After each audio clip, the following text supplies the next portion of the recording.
하나님 말씀 사도행전 2장 1절부터 4절까지 다 같이 읽겠습니다. 자, 같이 읽겠습니다. 시작. 오순절날이 이미 이름에 저희가 다 같이 한 곳에 모였더니 호련히 하늘로부터 급하고 강한 바람 같은 소리가 있어 저희 앉은 온 집에 가득하며 불의 혀같이 갈라지는 것이 저희에게 보여 각 사람 위에 임하여 있더니 저희가 다 성령의 충만함을 받고 성령이 말하게 하심을 따라 다른 방언으로 말하기를 시작하니라. 아멘. 예수 그리스도의 부활 승천 그리고 오순절 성령 강림으로써 성도들에게 하나님의 나라는 이미 시작이 되었습니다. 성령은 흑암에 사는 성도들을 골로새서 1장 13절의 말씀과 같이 현재 존재하는 사랑의 아들의 나라로 옮기시는 분이십니다. 그렇기 때문에 현재적으로 임한 하나님의 나라는 성령의 임재로 말미암아 이루어졌습니다. 구약 성경에는 이 마지막 때에 메시아에게 성령이 임하여 이 땅에 하나님의 나라가 도래하게 할 것이라고 예언하고 있습니다. 또한 마지막 때에 구원받은 하나님의 백성들에게 성령이 충만하게 부어질 것을 예언하고 있습니다. 이 두 가지 예언은 예수님께서 요한에게 침례를 받으실 때 성령이 임함으로써 이루어졌고, 또 오순절날 기도하던 무리들에게 성령이 충만히 임하고 성령으로 침례를 받음으로써 온전히 성취가 되었습니다. 따라서 예수 그리스도로 말미암아 시작된 하나님의 나라는 성령으로 구원받은 성도들 안에 임했고 계속해서 경험되고 있습니다. 요한복음 20장 22절에 보면 부활하신 예수님께서 두려워서 골방에 숨어있는 제자들에게 찾아가셔서 숨을 내쉬면서 성령을 받으라 라고 이와 같이 명령하십니다. 이것은 오순절 성령 강림을 말씀하고 있습니다. 그리고 숨을 내셨다라고 하는 것은 창세기 2장 7절에서 하나님께서 흙으로 사람을 지으시고 그 코에 생기를 불어넣으셔서 생명이 되게 하신 것처럼 그 코에 숨을 생기를 불어넣으시다라고 하는 것과 동일한 개념입니다. 그렇기 때문에 하나님께서 창세기 2장 7절을 통해서 처음 창조하셨듯이 이 땅에서 예수의 피로 말미암아 구원받고 성령을 받는 것은 새로운 창조의 시작이고 또 새로운 피조물이 되는 것이다 라고 말씀하고 있습니다. 자, 그런가 하면 누가복음 24장 49절에 보면 역시 부활하신 예수님께서 제자들에게 나타나셔서 하늘에서 위로부터 능력이 임하기까지 예루살렘 성을 떠나지 말라고 말씀하고 있습니다. 그러더니 사도행전 1장에 보면 예수님의 부활 승천 그리고 예수님께서 직접 하셨던 성령 강림에 대한 이야기가 기록되어 있습니다. 자, 그러더니 드디어 구약의 많은 선지자가 예언했고 또 부활하신 예수님께서 직접 제자들에게 말씀하셨던 것처럼 오순절날이 이미 이름에 성령이 기도하는 무리 가운데 강력하게 임하였고 저들이 다 성령의 충만함을 받아서 각기 다른 방언으로 방언을 말하기 시작했다라고 기록하고 있습니다. 신약 성경은 성도들을 향한 하나님의 최고의 선물을 성령이라고 말합니다. 누가복음 11장 13절에 보면 아무리 세상에서 악한 부모를 할지라도 자식에게 좋은 것을 줄 줄 알거든 하물며 너희 천국께서 구하는 자에게 성령을 주시지 않겠느냐라고 말씀합니다. 이것과 똑같은 마태복음 7장 17절의 말씀을 보면 구하는 자에게 좋은 것을 주시지 않겠느냐라고 말씀하고 있습니다. 결국 바로 성도들에게 가장 좋은 것, 가장 최고의 선물은 성령이시다라고 말씀하고 있는 것입니다. 특별히 오순절 성령 강림은 종말의 시작을 알린다는 의미에서 아주 특별한 의미를 가지고 있습니다. 자, 우리 2장 4절을 다시 한번 읽어보시겠어요? 다 같이 시작. 저희가 성령의 충만함을 받고 성령이 말하게 하심을 따라 다른 방언으로 말하기를 시작하니라. 네, 오순절날이 이미 이름에 저들이 다 성령의 충만함을 받고 또 성령 침례를 받는 동시에 가장 대표적으로 나타난 변화, 대표적으로 나타난 현상이 뭐란 얘기입니까? 언어의 변화가 일어났다라는 것이죠. 여기서 다른 방언이라고 하는 말은 본질적으로 다른 언어를 가리키고 있습니다. 여기서 다른이라고 하는 말은 본질적으로 다른 것을 가리키는 겁니다. 그러니까 인간들이 일상적으로 사용하던 그 언어가 아닌 전혀 새로운 언어로 제자들이 성령의 충만함을 받아서 말했다라고 기록하고 있습니다. 그런데 이때가 오순절날이기 때문에 전 세계에 흩어졌던 많은 유대인들이 절기를 지키기 위해서 예루살렘에 모였습니다. 그런데 제자들이 방언을 말하는 것을 듣고 깜짝 놀랐습니다. 왜냐하면 제자들은 방언을 말하기 시작했는데 듣는 자들에게 어떻게 들렸다는 겁니까?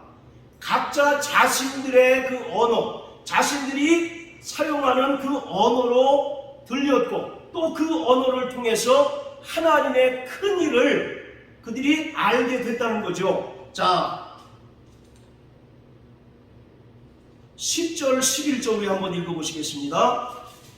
자, 9절부터 시작. 우리는 가데인과 메데인과 엘린과 또 메소포타미아, 유다와 갑바도기아, 본도와 아시아, 부르기아와 밤빌리아, 애국과 및 구레네에 가까운 리비아 여러 지방에 사는 사람들과 로마로부터 온 나그네 곧 유대인과 유대교에 들어온 사람들과 그레데인과 아라비아인들이라. 우리가 다 우리의 각 방언으로 하나님의 큰 일을 말함을 듣는구나 하고, 그래서 12절에 다 놀라고 의혹하며 서로 가로되 이 어찌 일이냐라고 이와 같이 놀라는 것을 봅니다.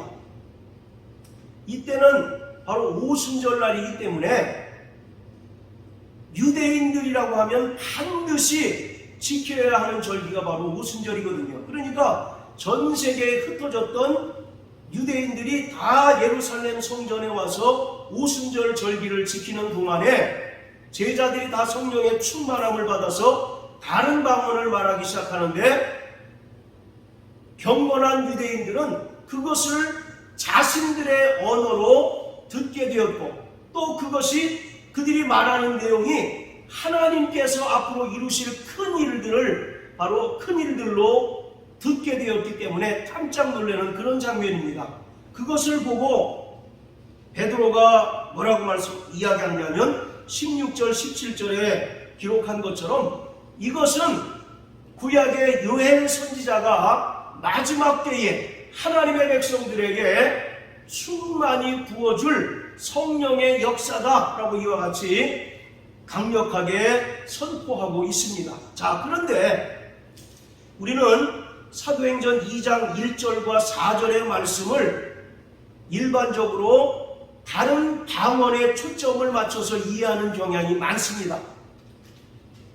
자, 그러나 누가는 분명히 기록하기를 저희가 다 성령의 충만함을 받고 성령이 말하게 하심을 따라 다른 방언으로 말하기를 시작했다라고 말합니다. 자, 따라하세요. 성령의 말하게 하심을 따라. 자, 방언을 제자들이 말하게 되는데 방언을 말하게 한 그 주체가 누구란 얘기입니까? 성령이죠. 그리고 제자들은 성령을 따라 성령에 의해서 지배당해서 그들이 방언을 말하기 시작했다라고 말하고 있는 것이에요. 자, 이처럼 성령 침례의 목적이 단순히 방언에만 그치는 것이 아니라 기도하던 120명의 그 성도들, 제자들이 온전히 성령에 의해서 지배받고 있다라고 하는 것을 강조하고 있는 것입니다. 자, 다시 한번 성령의 말하게 하심을 따라. 자, 이와 같이 성령께서 주도적으로 기도하는 120명의 사람들을 강권적으로 역사하셔서 다른 방언을 말하게 했다는 겁니다. 따라서 성령 침례의 목적은 단순히 방언을 말하는 데 그치는 것이 아니라 온전히 성령의 지배를 받게 하는 데 목적이 있다는 것입니다. 그리고 그들이 성령의 지배를 받는 그 결과로서 나타난 현상이 뭡니까? 다른 방언을 말하기 시작했다라고 하는 것입니다. 그리고 사도행전 3장의 이후에 보면 이와 같이 성령 충만함을 받은 제자들과 성도들이 나가서 방언을 말하는 것에서 그치는 것이 아니라 더 놀라운 역사들을 이루는 것을 우리는 볼 수가 있습니다. 그래서 예수님처럼 병든 자를 고치기도 하고 또 귀신을 내어쫓기도 했고 또 살기등등한 사람들의 그 위협 가운데서도 담대히 천국 복음을 전파하는 것을 우리가 볼 수가 있어요. 특히 사도행전 4장에 보면 베드로의 그 이야기가 나오는데 바로 그가 예수님께서 십자가 달려 죽자 숨었던 대표적인 사람 아니었습니까? 그리고 또 3번씩이나 예수님을 부인했던 사람 아니겠어요? 그러나 그가 바로 성령으로 충만하자 담대히 복음을 전하면서 사도행전 4장에 뭐라고 얘기하냐면 하나님 앞에서 너희 말 듣는 것이 옳은가 하나님 말씀 듣는 것이 옳은가 판단하라. 그리고 나는 보고 들은 것을 말하지 않을 수 없다라고 이와 같이 담대히 말하게 되는 것입니다. 따라서 바로 성령 강림은 어떤 은사가 나타나고 방언을 말하는 것이 어떤 그 초점이 되는 것이 아니라 구원받은 성도들이 성령의 지배를 받게 되고 또 구원받은 성도들에게 하나님의 나라가 임했다는 것이 바로 여기서 중요한 초점이라고 하는 것을 우리가 알고 있는 거예요. 이처럼 누가복음은 바로 누가는 오순절 성령 강림을 통해서 이 땅에 하나님의 나라가 임했음을 우리에게 알려주고 있습니다. 그리고 바로 성령으로 말미암아 제자들과 또 구원받은 성도들이 성령으로 통치받고 있는 모습을 바로 기록하고 있는 것이 사도행전입니다. 그렇기 때문에 성령은 이 땅에 임한 하나님의 나라를 경험하게 하는 근원적인 능력이십니다. 성령은 현재적으로 임한 하나님의 나라가 성도들 안에 나타나게 하시는 분이에요. 그래서 성령이 함께 하시면 성도들은 하나님의 나라를 경험할 수 있습니다. 그리고 성령을 통해서 온전히 하나님의 나라를 경험한 자들은 힘있게 하나님의 나라를 전파할 수 있는 것입니다. 하나님의 나라는 이미 임했습니다. 할렐루야. 그러나 아직 최종적인 하나님의 나라는 도래하지 않았습니다. 하나님의 나라가 이미 임했기 때문에 구원받은 성도들은 지금 종말을 살아가고 있는 것이고 하나님 나라의 백성으로서의 삶을 이 땅에서 성령으로 말미암아 살아내야 하는 것입니다. 빌립보서 3장 20절에 보면 오직 우리의 시민권은 하늘에 있는지라 라고 이와 같이 말씀하고 있습니다. 이처럼 바로 종말을 살아가고 있는 모든 성도 안에는 하나님의 나라가 임했고 그들의 신분이 이제 하늘나라 백성이 되었기 때문에 이 땅에서 성령의 지배를 받고 또 성령의 통치를 받으면서 하나님 나라의 백성으로서의 삶을 살아내야 하는 분명한 의무가 있는 것입니다.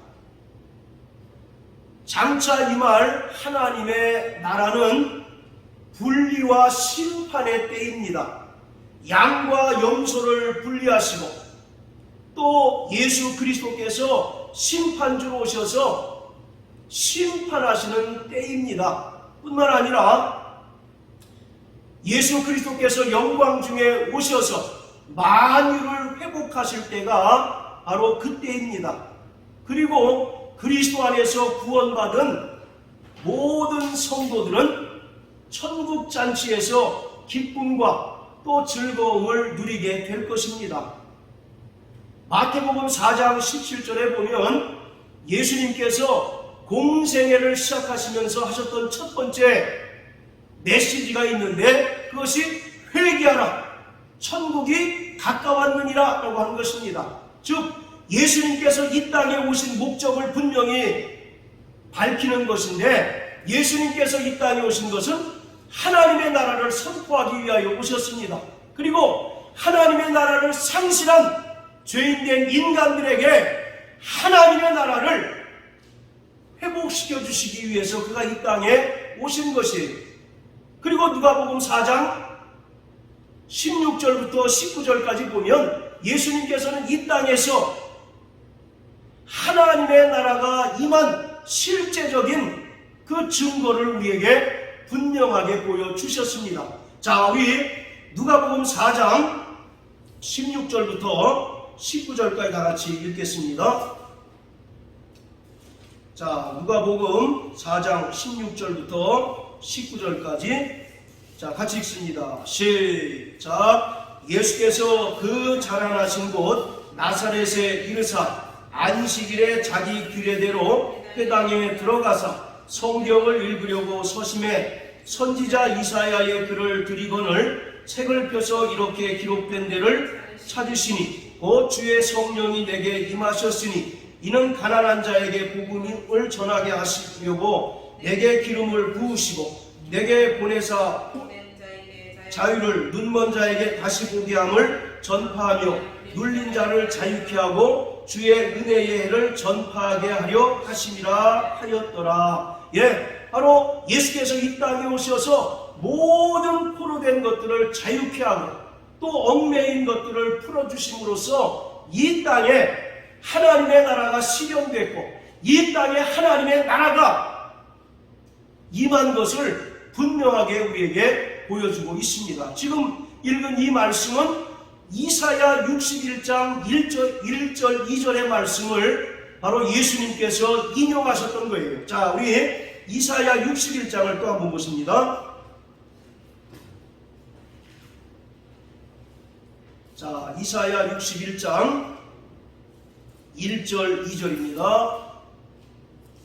시작. 주 여호와의 신이 내게 임하셨으니 이는 여호와께서 내게 기름을 부으사 가난한 자에게 아름다운 소식을 전하게 하려 하심이라. 나를 보내사 마음이 상한 자를 고치며 포로된 자에게 자유를 갇힌 자에게 노임을 전파하며 여호와의 은혜의 해와 우리 하나님의 신원의 날을 전파하여 모든 슬픈 자를 위로하되. 할렐루야. 바로 예수님께서 이 땅에 오시기 전에는 세상 임금이고 또 사망 권세를 가진 마귀에 의하여 인간들은 죄의 노예 생활을 했습니다. 그래서 죽기를 두려워하며 일평생 죄에 매여 죄의 노예 생활을 했는데 예수님께서 이 땅에 오셨고 또 요한에게 침례를 받으실 때 그에게 성령이 임하셔서 이제 공생애를 시작하실 때 하나님의 나라를 선포하셨습니다. 그리고 하나님의 나라는 구체적으로 이 땅에서 어떻게 나타나느냐면 포로된 자에게 자유가 회복되어지고 또 모든 얽매였던 자들, 눌린 자, 또 바로 병든 자가 치유되고 회복되는 것을 통해서 이 땅에 나타나셨던 것이에요. 마태복음 4장에 보면 예수님께서 이 땅에 오셔서 공생애를 하셨던, 이 공생애 사역을 하셨는데, 공생애는 크게 세 가지로 우리가 요약할 수 있습니다. 첫째는 천국 복음을 전파하시고 모든 약한 것을 고치시며 또 귀신들을 내어 쫓으신 것으로 공생애가 요약될 수가 있습니다. 이것은 바로 이 땅에 예수 그리스도가 하나님의 나라를 선포하고 또 이 땅에 하나님의 나라를 회복한 분명한 증거라는 사실을 우리는 성경을 통해서 알 수가 있습니다. 과거 구약에는 귀신을 내어 쫓았다는 기록이 전무합니다. 왜 그럴까요? 하나님의 나라가 이 땅에 임하지 않았기 때문입니다. 하나님의 나라가 예수 그리스도로 말미암아 이 땅에 비로소 임한 이후에 귀신이 내어 쫓기고 또 병든 자가 고침을 받는 그런 일들이 지속되었는데 그 모든 것들이 이 땅에 하나님의 나라가 임한 그 분명한 증거라는 것을 성경은 우리에게 말씀합니다. 자, 우리 또 마태복음 12장 다 같이 한번 보시겠습니다. 마태복음 12장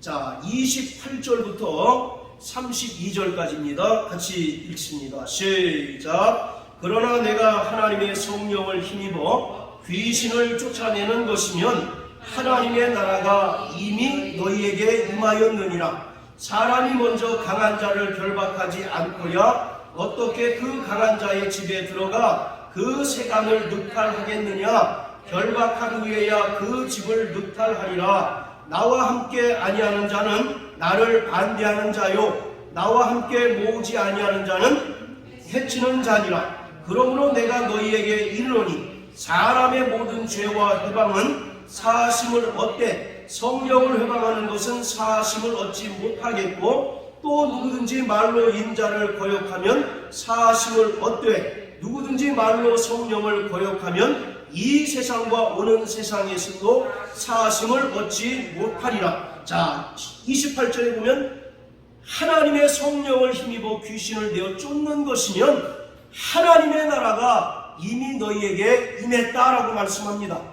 즉 성령의 권능으로 말미암아 세상 임금인 마귀를 내어 쫓고 또 귀신을 내어 쫓는 것이 바로 이 땅에 하나님의 나라가 임한 실질적인 증거라는 것입니다. 자, 그리고 32절에 보면 누구든지 성령을 거역하면 이 세상과 오는 세상에도 사하심을 얻지 못한다라고 말씀합니다.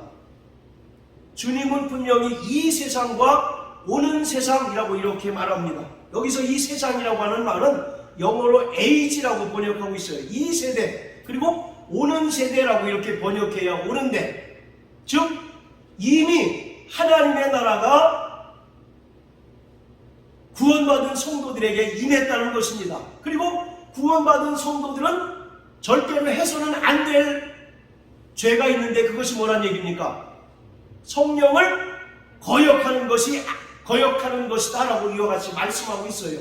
그렇기 때문에 바로 예수의 피로 말미암아 구원받고 성령으로 거듭난 자들에게 하나님께서 성령을 부어 주심으로 말미암아 성도들 안에 하나님의 나라가 이미 임했다는 것입니다. 그리고 하나님의 나라를 성령으로 말미암아 하나님의 나라를 소유한 자들은 철저히 성령을 거역해서는 안 되고 이 땅에서 성령의 통치와 지배를 받는 삶을 살아야 한다는 것을 말하고 있어요.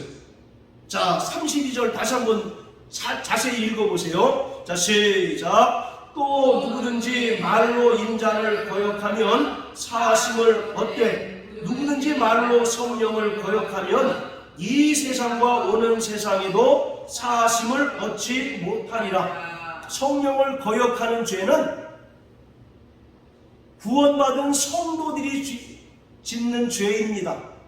인자를 거역하는 것은 불신자가 짓는 죄이지만 성령을 거역하는 것은 누가 짓는 죄입니까? 성도들이 짓는 죄죠. 자, 그렇기 때문에 예수님께서 이 세대 또는 오는 세대라고 말씀하고 있는 것은 이미 하나님의 나라가 성령으로 말미암아 이 땅에 임했다는 것을 말하고 있어요. 뿐만 아니라 장차 예수 그리스도께서 영광 중에 강림하실 때 임하실 하나님의 나라도 있다는 것을 말하고 있어요. 그것을 이 세상 또는 오는 세상이라고 이렇게 이야기하고 있습니다. 그래서 구원받은 성도들은 이미 임한 하나님의 나라와 아직 도래하지 않은 하나님 나라 사이를 살아가고 있는 자들입니다. 그게 바로 성경에서 말하는 종말이에요. 그렇기 때문에 이 종말의 때에 성도들은 철저하게 성령의 지배를 받고 성령의 통치를 받는 삶을 살아내야 한다는 것입니다. 이미 임한 하나님의 나라는 하나님의 통치 개념이에요.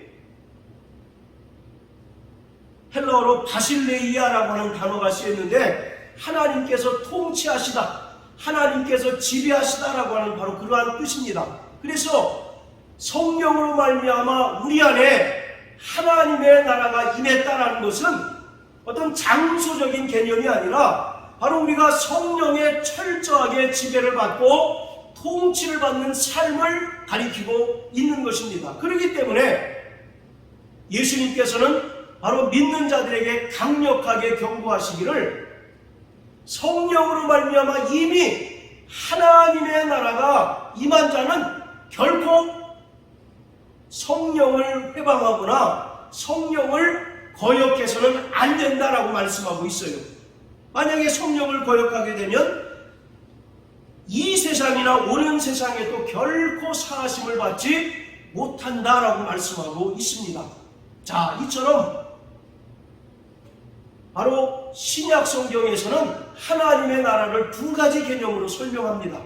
자, 따라하세요. 이미 임한 하나님의 나라, 아직 임하지 않은 하나님의 나라. 네, 바로 이미 임한 하나님의 나라는 성령으로 말미암아 우리 안에 이루어지는 것으로 우리가 철저히 성령의 통치를 받고 성령의 지배를 받는 삶을 말씀하고 있습니다. 그래서 아까 사도행전 2장 4절에 보면 다른 방언을 말하기 시작했다라고 하는 것이 초점이 아니라 예수님께서 약속하신 그 오순절날이 이미 이름에 저희가 다 성령의 충만함을 받았는데 그것이 구체적으로 무엇을 가리키느냐? 바로 성령에 의하여 온전히 지배받는 삶을 살게 되었다는 것입니다. 그것을 바로 신약 성경에서는 우리 안에 뭐가 임했다는 것입니까? 하나님의 나라가 이미 임한 것이다 라고 말씀하고 있어요. 그래서 우리 안에 성령으로 말미암아 하나님의 나라가 임한 그 분명한 증거로서 귀신을 내어 쫓을 수 있다는 것을 말씀하고 있습니다. 그래서 12장 28절에 보면 하나님의 성령을 힘입어 귀신을 쫓아내는 것이면 하나님의 나라가 너희에게 이미 임하였다라고 예수님께서 말씀하고 있습니다. 자, 이처럼 성령으로 말미암아 현재적인 하나님의 나라는 믿는 성도들 안에 이미 임하였습니다. 그래서 성령이 우리와 함께 하실 때 우리는 하나님의 나라를 경험할 수 있고 또 성령을 통해서 하나님의 나라를 온전히 경험한 자들은 힘있게 그 나라를 전파할 수가 있는 것입니다. 자, 우리 로마서 14장을 다 같이 한번 보십니다. 자, 로마서 14장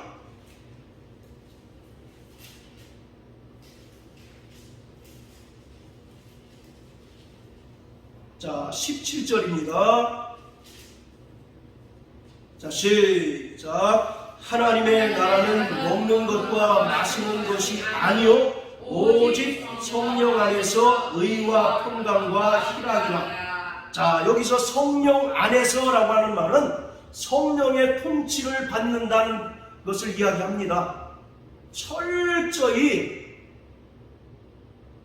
성령의 통치를 받는 삶을 사는 자는 그 안에 하나님의 나라가 임했다는 것입니다. 그리고 하나님의 나라가 임한 그 분명한 증거가 있어야 될 거 아니겠습니까?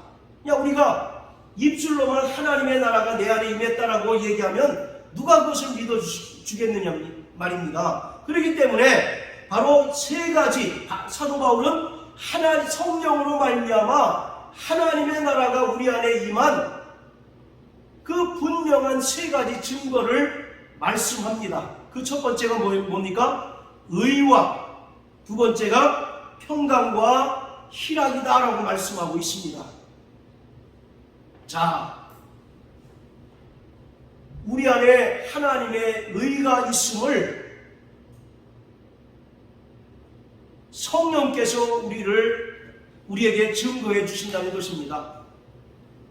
우리는 과거 본디 죄인이었지만 예수 그리스도께서 우리를 위하여 피 흘려 주심으로 말미암아 우리를 죄에서 구원하셨고 또 하나님께서는 우리를 의롭다 인정해 주셨어요. 그것을 바로 성경은 칭의라고 말씀합니다.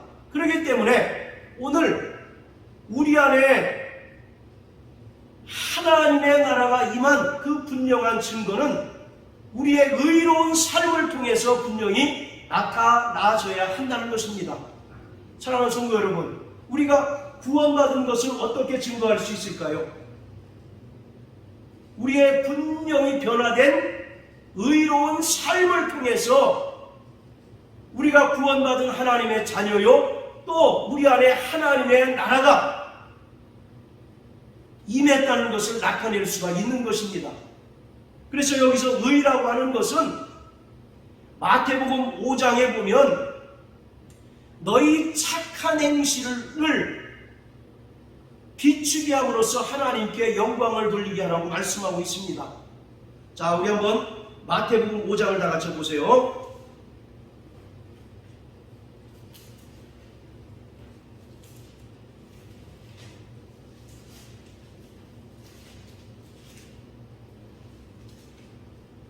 자, 마태복음 5장 16절 우리 다 같이 읽어보십니다. 시작. 이같이 너희 빛을 사람 앞에 비추게 하여 저희로 너희 착한 행실을 보고 하늘에 계신 너희 아버지께 영광을 돌리게 하라. 자, 여기서 너희 빛을 사람 앞에 비추게 하여 저희로 너희 착한 행실을 보고 하늘에 계신 아버지께 영광을 돌리게 하라, 이렇게 말씀합니다.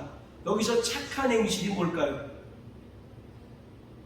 어떤 도덕적인 선함, 도덕적인 어떤 그런 착함을 말하는 것이 아니라, 자, 우리 고요한 선생님 5장 20절 한번 다 같이 읽어보세요. 5장 20절. 내가 너희에게 이르노니 너희 의가 서기관과 바리새인보다 더 낫지 못하면 결단코 천국에 들어가지 못하리라. 예, 여기서 서기관과 바리새인보다 너희 의가 더 나아야 된다라고 말씀합니다. 그래서 5장 16절에서 말하는 너희 착한 행실이라고 하는 것은 서기관과 바리새인보다 더 나은 의를 가리키고 있습니다. 그게 구체적으로 뭘까요? 여러분, 서기관과 바리새인들이 얼마나 겉으로 의롭습니까? 그렇잖아요. 도덕적으로도 선하고 율법적으로도 완전한 자들이에요. 그런데 그들보다 우리가 더 나을 수 있는 방법이 뭐가 있을까요? 그렇죠. 오직 우리는 아무 공로 없음을 인정하고 예수님의 은혜만 의지하는 것이 더 나은 의입니다. 여기서 그 얘기를 하는 겁니다. 우리가 율법을 더 완전하게 지켜야 된다는 얘기를 하는 것이 아니라 너희는 그들보다 결코 율법적으로 더 나을 수 없다는 거죠. 그렇기 때문에 예수님께서 오셨던 것이고, 그렇기 때문에 너희는 예수님께서 전파하신 그 은혜만을 의지하라는 것이에요. 그렇기 때문에 너희 착한 행실이라고 하는 것은 어떤 도덕적으로 선하고 착한 행실을 나타내는 것이 아니라 오직 철저히 자기를 부인하고 예수님의 은혜를 붙잡는 그런 삶을 말하고 있는 것입니다. 그것이 예수님께서 말씀하신 착한 행실, 곧 의로운 행실이라는 거예요. 그렇기 때문에 로마서 14장 17절에 보면 의라고 하는 것은 우리의 변화된 삶, 예수님의 그 은혜를 의지하고 또 하나님의 말씀에 순종하는 그러한 삶을 말씀하고 있는 것입니다. 그게 바로 의를 나타내고 있는 거예요. 그리고 두 번째가 뭐였습니까? 아까 평강이죠. 평강. 우리 안에 화평케 하는 노력이 있어야 된다는 것입니다. 마태복음 5장에 보면 예수님께서 팔복 설교하실 때 뭐라고 얘기합니까? 화평케 하는 자는 복이 있나니 하나님의 자녀라 일컬음을 받는다라고 말씀하고 계세요. 그래서 우리는 어딜 가든지 화평케 하는 자가 되어야 합니다. 하나님과 원수된 자를 하나님과 화평케 하고, 또 사람과 사람끼리 반목하고 서로 갈등 가운데 있을 때 둘 사이를 화평케 하는 역할을 하는 자가 바로 하나님의 자녀라는 것이죠. 그래서 아까 마태복음 12장에 보면 나와 함께 하지 않는 자는 나를 반대하는 자요, 나와 함께 모으지 않는 자는 해치는 자다라고 얘기하지 않습니까? 예수님은 피스메이커입니다. 하나님과 죄인된 우리를 화평케 하시는 분이에요. 그런데 마귀, 사단은 어떻습니까? 트러블 메이커죠. 하나님과 끊임없이 갈등하게 만들고 하나님과 원수지게 만드는 거예요. 그렇기 때문에 성령으로 말미암아 하나님의 나라가 임한 자들은 가는 곳마다 화평케 하는 역사가 있어야 된다는 것입니다. 할렐루야. 그리고 세 번째, 희락이라고 하는 것은 우리가 신앙생활 가운데 고난을 당할지라도 영원한 하나님의 나라를 소망하며 정말 기쁨 가운데 인내하고 참아야 된다는 것을 우리에게 말씀하고 있습니다.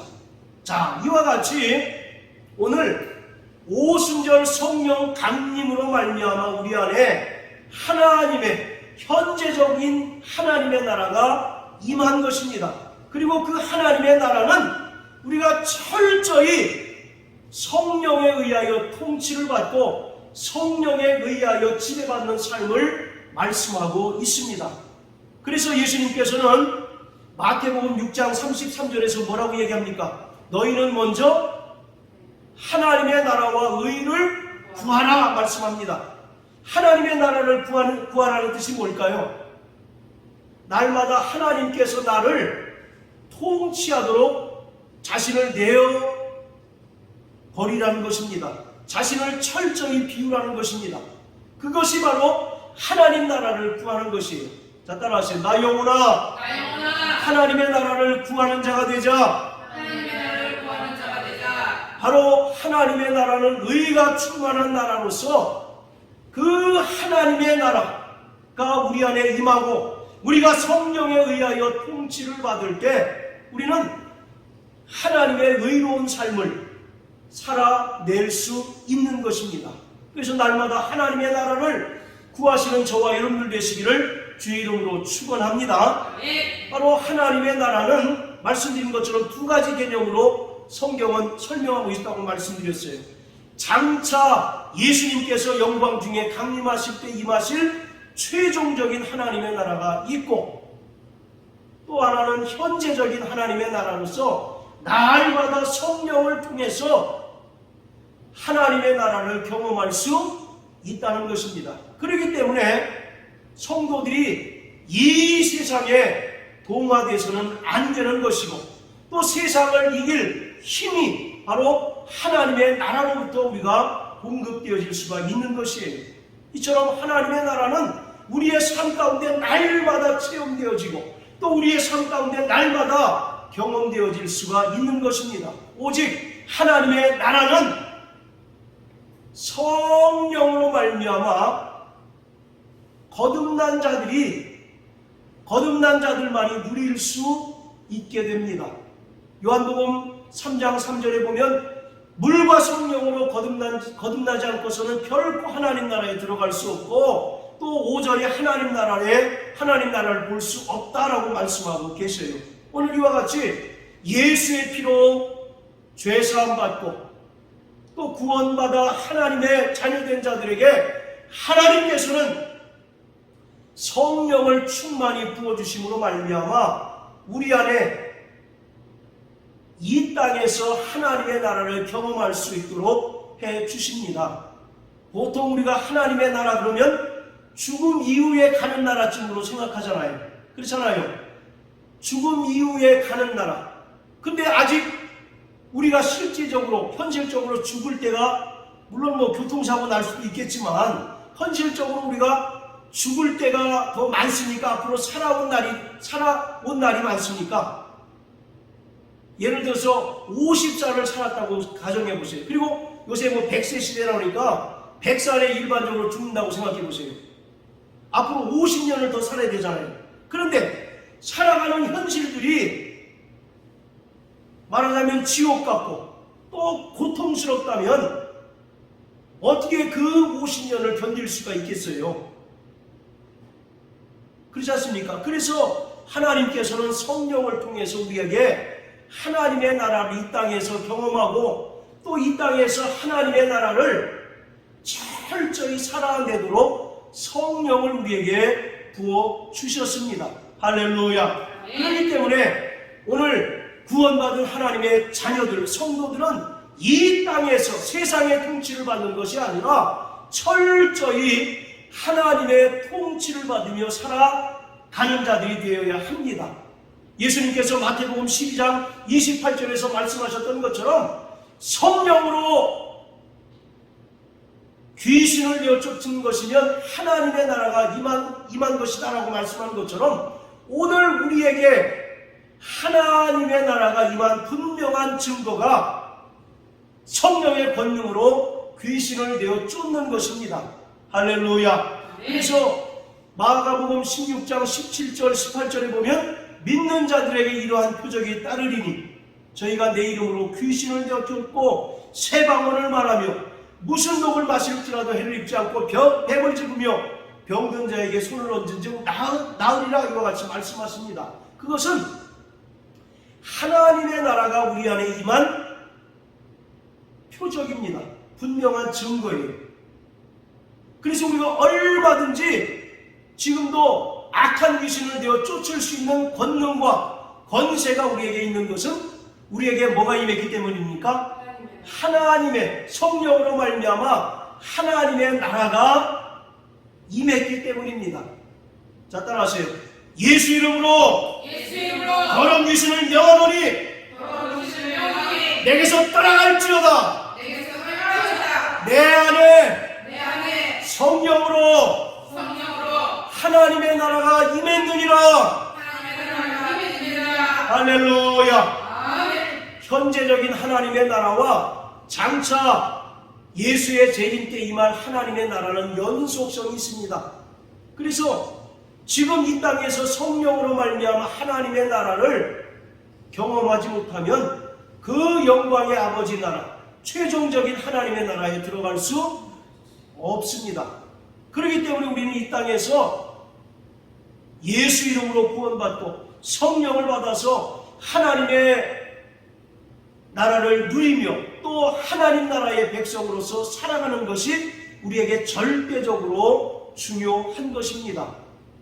갈라디아서 4장 28절에 보면 사도 바울이 말하기를 지금 우리가 살아가고 있는 이 종말의 때는 육체로 난 자가 성령으로 난 자를 핍박하는 때다라고 이와 같이 말씀합니다. 그 핍박의 강도가 우리가 다 예상하듯이 점점 더 강해지고 드세질 것을 우리는 분명히 압니다. 그렇기 때문에 이 죄악이 관영하고 또 수많은 고난과 핍박이 우리 앞에 놓여져 있는 이 시대를 우리가 승리하기 위해서는 철저히 이 땅에서 하나님의 나라를 누리며 사는 삶이 필요합니다. 할렐루야. 그리고 날마다 성령의 통치를 받는 삶이 절대적으로 필요하고요. 그리고 영원한 하나님의 나라를 상속받는 분명한 믿음이 우리에게 있어야 하는 것입니다. 자, 우리 마지막으로 히브리서 11장을 다 같이 한번 보시겠습니다. 히브리서 11장. 자, 1절, 2절입니다. 자, 같이 읽습니다. 시작. 믿음은 바라는 것들의 실상이요 보지 못하는 것들의 증거니 선진들이 이로써 증거를 얻었느니라. 자, 2절에 보면 선진들이 이로써 증거를 얻었다라는 말은 하나님께 인정을 받았다 그런 뜻이에요. 증거를 얻었다라고 하는 말은 누구에게 인정받았다고요? 하나님께 그 선진들이 믿음을 인정받았다라는 것입니다. 자, 그렇다면 믿음의 선진들의 그 믿음의 모습은 어떤 것이었습니까? 1절에 기록한 것처럼 믿음은 바라는 것들의 실상이고 보지 못하는 것들의 증거라는 것입니다. 그들의 선진들의 믿음이 그와 같았다는 거예요. 우리는 이 말씀을 어떻게 이해합니까? 간절히 믿고 바라면 우리가 원하는 것이 이루어진다. 그런 말씀으로 이 말씀을 자주 인용하죠. 이게 그런 뜻일까요? 그런 기독교는 없습니다. 우리가 간절히 마음으로 원하고 바라면 우리가 원하는 것이 이루어지는 그런 기독교는 없어요. 여기서 이야기하는 것은 믿음은 바라는 것들의 실상이요 보지 못하는 것들의 증거라는 말은 여기서 보지 못하는 것들이 구체적으로 뭐겠습니까? 바라는 것들 그리고 보지 못하는 것이 구체적으로 뭐겠어요? 하나님 나라입니다. 하나님 나라. 하나님 나라는 보입니까? 안 보입니까? 안 보이잖아요. 그런데 우리가 간절히 바라잖아요. 그래서 바라는 것과 보지 못하는 것들은 하나님의 나라예요. 하나님의 나라. 자, 예를 들어서 우리가 하나님의 나라를 소망하잖아요. 할렐루야. 우리 신앙생활의 최종적인 목적이 뭡니까? 하나님 나라 들어가는 것이잖아요. 그래서 우리는 정말 이 세상에 미련을 두지 않고 하나님 나라를 소망하면서 끝까지 믿음 안에서 승리하기를 바라지 않습니까? 네. 그런데 말로는 하나님의 나라를 소망하고 하나님 나라에 정말 들어가길 힘쓴다고 얘기하지만 현실적으로 그 사람의 삶을 보면 맨 세상의 물질과 부귀와 명예에 집착한다면 여러분들 보시기에 그 사람은 믿음의 사람입니까? 불신자입니까? 그렇죠. 그 얘기를 한 겁니다. 하나님의 나라를 바라고 간절히 소망하는 것이 그 사람의 삶을 통해서 실상으로 나타나야 된다는 것을 이야기하고 있는 거예요. 그러니까 결코 믿음과 삶이 괴리가 있어서는 안 된다는 것입니다. 하나님의 나라를 사모한다면서 여전히 현실적으로는 이 세상에서 무엇을 먹을까 마실까 입을까 이런 거에 집착하고 물질이나 명예에 집착한다면 그 사람은 하나님의 사람이 아니고 그 사람은 믿음의 사람이 아니다라고 이와 같이 얘기하는 거예요. 그러한 삶을 11장에 나오는 많은 믿음의 선진들이 살아냈다는 것입니다. 자, 그 중에서 우리가 대표적으로 모세를 한번 우리가 읽어보시겠습니다. 자, 23절부터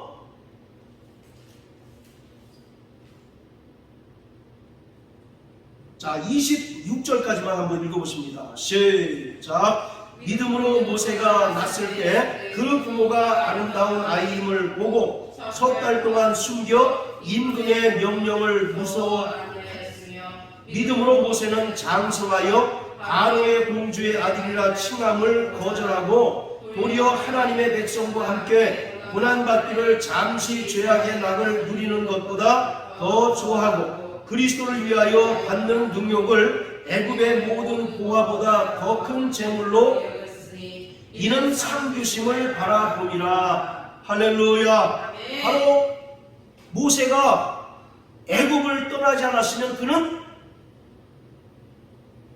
애굽의 왕자로서 평생 호의호식하면서 부족함이 없는 삶을 살았을 것입니다. 그리고 잘만 하면 애굽 왕인 바로도 될 수 있는 그런 상황 아니었습니까? 그런데 바로 애굽이 모세를 가리켜 뭐라고 얘기하느냐면 바로의 공주의 아들이라 칭함을 거절하고 도리어 하나님의 백성과 함께 고난받기를 잠시 죄악의 낙을 누리는 것보다 더 좋아하고 그리스도를 위하여 고난받기를 기뻐했다라고 말씀합니다. 왜 그랬습니까? 26절에 보면 이는 상 주심을 바라봄이라. 할렐루야. 영원한 하나님의 나라에서 하나님께서 주실 상을 바라고 잠시 죄악의 낙을 즐기는 것보다 그리스도와 함께 고난받기를 기뻐하는 삶을 살았다라고 이와 같이 말씀하고 있어요. 이처럼 하나님의 나라를 사모하고 하나님의 나라에 들어가기를 힘쓰는 사람은 이 땅에서 자신의 삶을 통해서 그 믿음을 입증해야 한다는 것입니다. 그래서 선진들이 하나님께 인정을 받았다라고 2절에 말씀하고 있는 것입니다. 사랑하는 성도 여러분, 정말 오늘 우리의 믿음이 하나님께 인정받게 되시길 주의 이름으로 축원합니다. 그래서 누가복음 18장에도 보면 인자가 오실 때 뭘 보신다고요? 믿음을 보시지 않겠느냐라고 말씀합니다. 믿음이라고 하는 것은 우리가 추상명사로 생각하지만 믿음은 반드시 그의 삶을 통해서 나타나야 합니다. 보여져야 합니다. 우리가 예수를 믿으면서도 전혀 주일 예배를 드리지 않으면 그 사람 예수 믿는 사람이라고 간주할 수 있습니까? 없습니까? 간주할 수 없잖아요. 마찬가지로 나는 하나님의 나라를 사모합니다. 또 하나님 나라를 위하여 이 땅에서 고난받기를 즐겨합니다라고 말은 그렇게 하지만 현실적인 삶은 전혀 그렇지 않다면 그 사람은 전혀 믿음의 사람이 아니에요. 하나님의 사람이 아니라 하나님의 백성이 아닙니다. 그래서 야고보도 말하기를 행함이 없는 믿음은 죽은 믿음이고 그러한 믿음이 결코 너를 구원할 수 없다라고 말씀하고 있습니다. 따라서 오늘 우리는 저 영원한 하나님의 나라를 사모하고 또 그 나라를 상속받을 믿음으로 살아가면서 이 땅에서 철저히 성령으로 임한 하나님의 나라를 경험하고 성령의 통치를 받으며 하나님께 순종하는 삶을 살아내는 자가 되어야 합니다. 할렐루야. 그래서 찬송가 495장에도 뭐라고 얘기합니까? 할렐루야 찬양하세 내 모든 죄 사함받고 주 예수와 함께하니 그 어디나 다시 후렴만 합니다. 할렐루야 할렐루야